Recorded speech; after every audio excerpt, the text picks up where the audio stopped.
Hey everyone! Today I want to dive into a pretty serious issue that's been unfolding regarding Thailand's power supply cuts to Myanmar. Let's break it down. We're talking about how these actions are directly tied to the ongoing telecom scams that have been a massive problem for Thai citizens. It's a big deal for national security and public safety. And honestly, it's something we all need to pay attention to. So, first off, Myanmar's been a hotspot for telecom scams, right? I mean, it's wild how many Thais have fallen victim to these schemes in recent years. The statistics are pretty staggering, and the financial toll on Thailand is no joke. Think about it, hardworking people losing money to these scams. And it's not just about the money, it's about trust and security. Now, let's talk about the government's response. Recently, Defence Minister Phumtham Wechayachai confirmed that the Provincial Electricity Authority, or P, has the authority to cut power to areas linked with these scams. And they're not waiting around for orders, they're taking immediate action. This tells us that, authorities recognize the severity of the situation, and they're stepping up to do something about it. It's kind of a relief, but also makes you realize how serious this really is. Then there's the national security aspect. These call center scams aren't just annoying, they're a legit threat. The National Security Council and SC is involved, coordinating actions to tackle this issue. And, if officials don't comply with orders, there could be some serious consequences. It's a reminder that we can't just sit back and let things happen. We need to be proactive. But, there's also this looming question of corruption. Is there something shady going on with the electricity supply?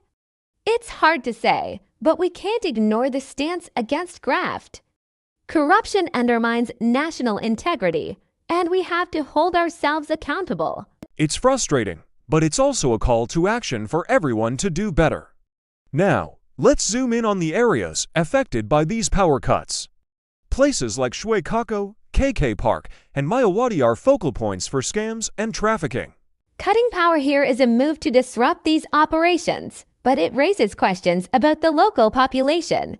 How are households in Mayawati dealing with this? It's tough because, at the end of the day, the responsibility lies with Myanmar to ensure the welfare of its citizens, even amidst crime. Looking ahead, there's some hope. The Rachamanu Task Force is conducting a survey in Maysot, and I think this could lead to collaboration between Thailand and Myanmar for long-term solutions. It's crucial we don't just react, but also plan for the future. We need to think about sustainable ways to combat these issues together.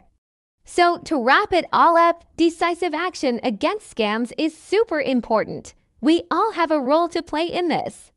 It's not just about the government, it's about us as a society. We need to be vigilant, support each other, and push for change. Remember to subscribe, and comment below with your thoughts. Honestly, reflecting on all of this makes me feel a mix of emotions. I mean, it's anger, frustration, but also a sense of urgency. It's a reminder that we can't take our security for granted. But, there's also a silver lining. If anything, this situation is pushing us to be more aware and proactive, and that's something we can be grateful for.